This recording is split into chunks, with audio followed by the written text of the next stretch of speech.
नमस्कार प्रिय विद्यार्थियों, वीके नॉलेज इलेक्ट्रिकल में आप सभी का स्वागत है। राजस्थान में आईटीआई होल्डर के लिए विद्युत विभाग में भर्ती है और उस भर्ती से जुड़े हुए कुछ सवाल जवाब। बहुत सारे बच्चे जॉब प्रोफाइल को लेकर पूछ रहे थे और बहुत सारे बच्चे सैलरी को लेकर पूछ रहे थे।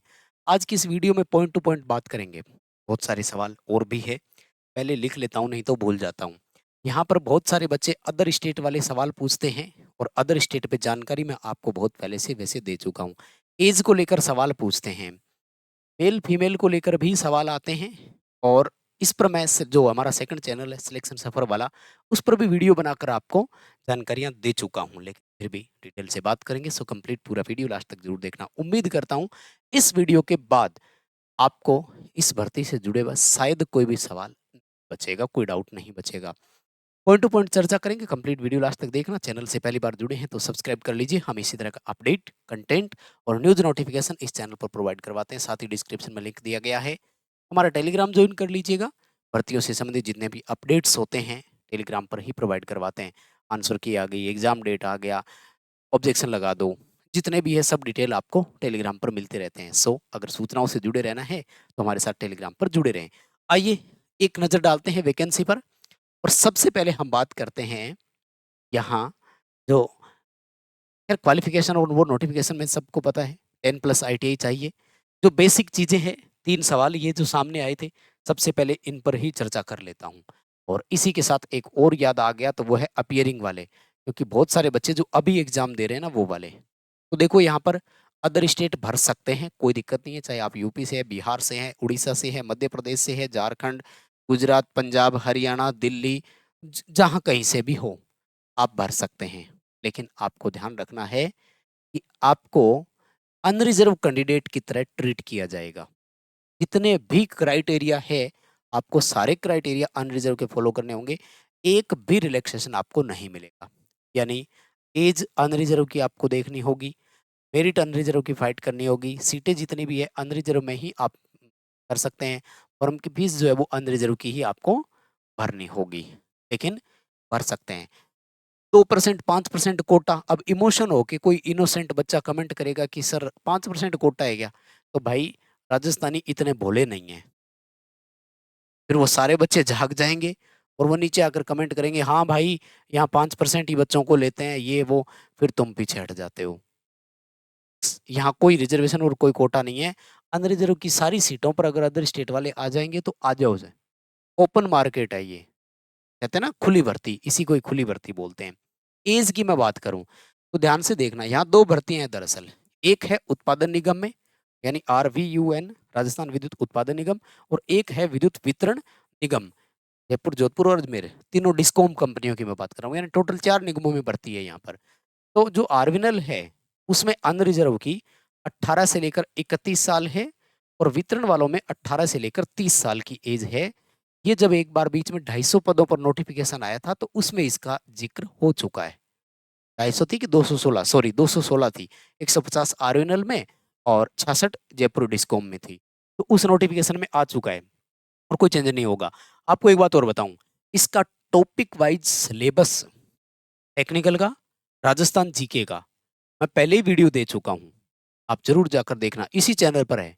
टेक्निकल हेल्पर सिलेबस वीके नॉलेज इतना सर्च करो, आपको वो वीडियो भी मिल जाएगा। देखो भाई, वीडियोज आपको देखने पड़ेंगे। सेकंड चैनल जो सिलेक्शन सफर नाम से है, इस वीडियो के डिस्क्रिप्शन में लिंक है, उस चैनल पर जाइएगा। उस पर भी दो वीडियो बना चुका हूं मैं। मुझे खुद को शर्म आने लग जाती है कई बार, लेकिन आपके सवाल खत्म ही नहीं होते।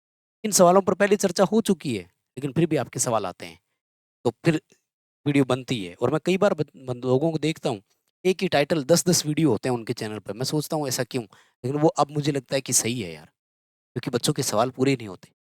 खैर कोई बात नहीं। तो ये अनरिजर्व के लिए। अब रिजर्व कैटेगरी राजस्थान से जितनी भी है उनको एज पर रिजर्वेशन छूट भी मिलेगी।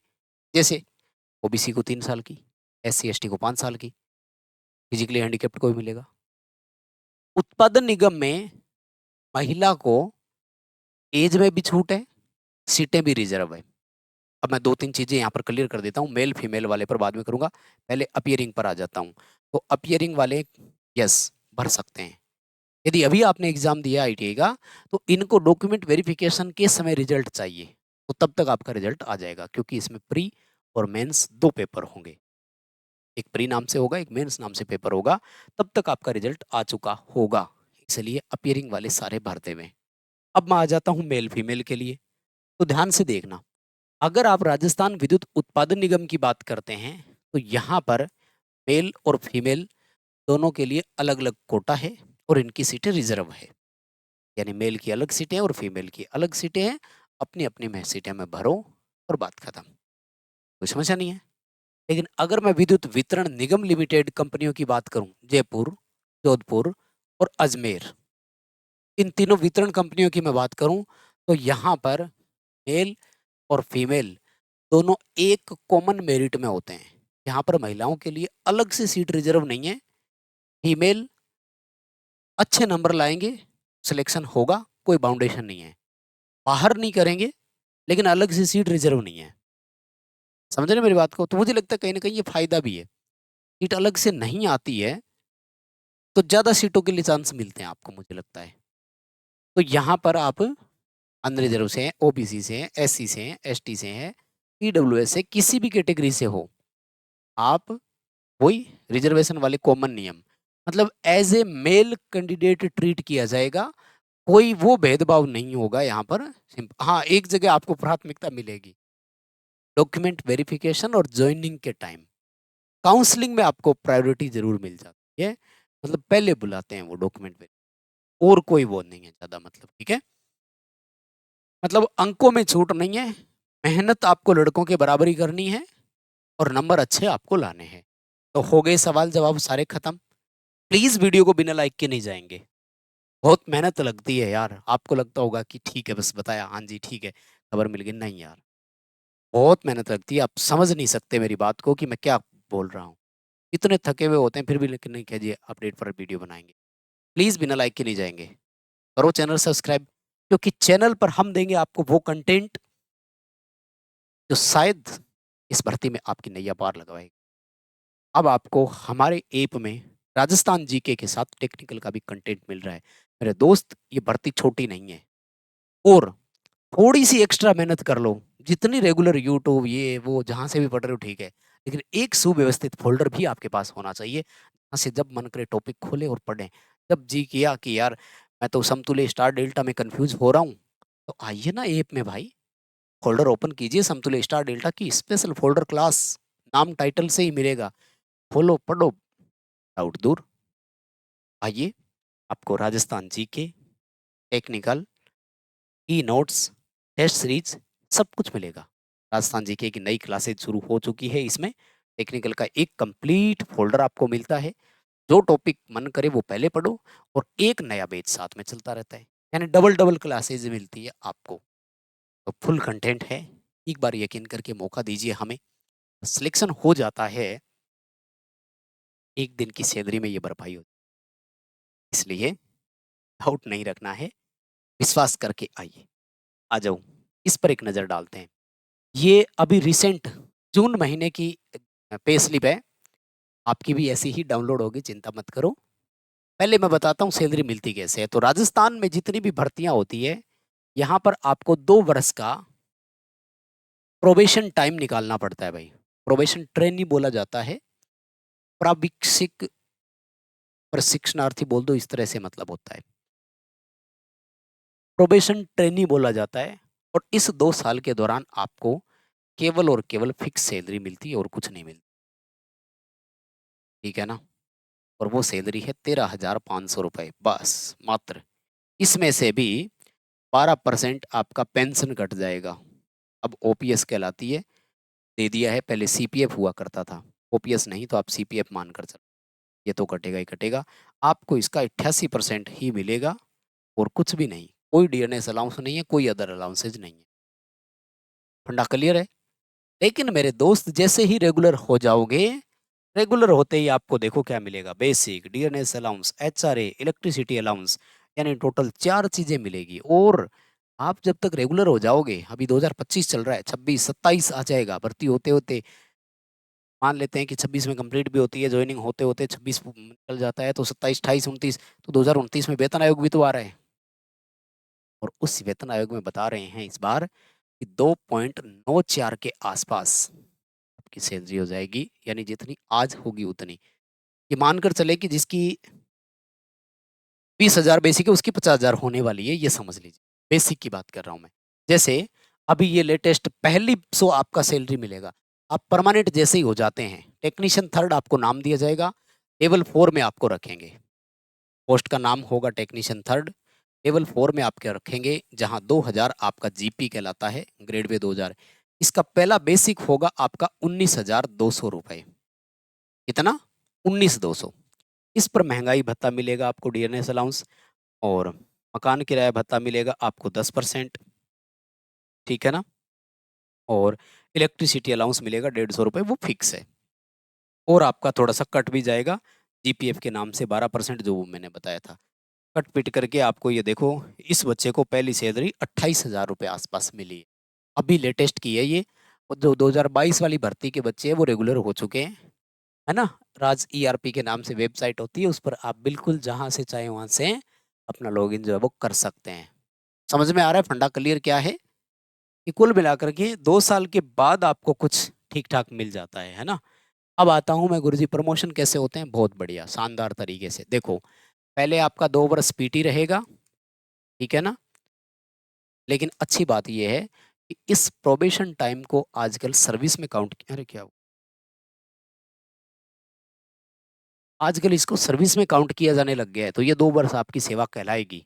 इसलिए 2 वर्ष का पीटी प्लस 1 वर्ष की और सर्विस करते ही 3 साल में आपको टेक्नीशियन थर्ड से टेक्नीशियन सेकंड बना देंगे, यानी पहला प्रमोशन यहाँ आपका हो जाएगा। ग्रेड पे हो जाता है यहाँ पर 2400, लेकिन अभी तो इसका क्या सोच रहे हो? बाद में पता नहीं लेवल आएगा, सेल आएगा, क्या निकलेगा। बट आपको लेवल 4 से लेवल 5 में भेज दिया जाएगा, जहाँ आपकी बेसिक में लगभग 2 से ढाई हज़ार रुपए का फ़र्क आ जाता है अभी के हिसाब से। बाद में इसको ढाई गुना कर लेना, यानी 5,000 रुपए के आसपास बेसिक में फ़र्क आ जाएगा एक प्रमोशन पर।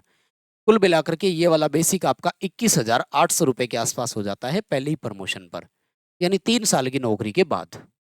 ठीक है सरकार? अब इस नौकरी के 9 साल बाद,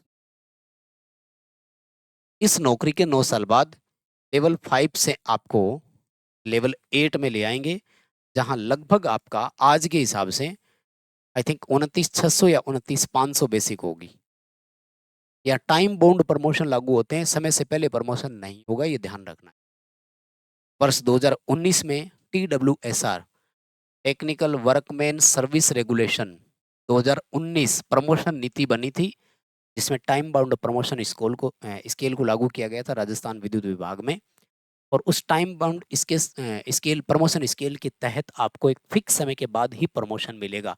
इंपॉर्टेंट बात यह है कि एजीआई नहीं, सॉरी एसीपी नहीं, एज्योर्ड करियर प्रोग्रेस नहीं, प्रमोशन मिलता है। पहले एसीपी मिलता था, एसीपी में आपको अगला स्केल मिलता था, पदनाम नहीं मिलता था। अब आपको अगला स्केल प्लस पदनाम दोनों मिलेंगे, खुशकिस्मत हो कि भले टाइम पर नौकरी मिल रही। और इसके 9 साल बाद आपको लेवल 10 में ले जाएँगे, और तब तक तो इतने वेतन आयोग और आ जाएँगे, है ना? फिलहाल के लिए इतना ही दें आपको। और भी मेरे पास बहुत बातें हैं, कितनी बातें करूँ मैं आपसे, है ना? इन नियमों के बारे में भी खूब पता है, कभी भी पूछ लें। ईडब्ल्यूएसआर भी आपको समझा देंगे। एक पूरा वीडियो बना कर के मैं तो इसमें दिया हुआ ही था। गुरुजी काम-वाम क्या करना पड़ता है? देखो आजकल तो भाई सब कुछ प्राइवेट के हाथ में दिया हुआ है, एफआरटी है ना? फॉल्ट रिकवरी टीम या फॉल्ट रेस्क्यू टीम बोल दो, तो सारा वो ही करते हैं। आपको मीटर रीडिंग वाला काम ले दिया।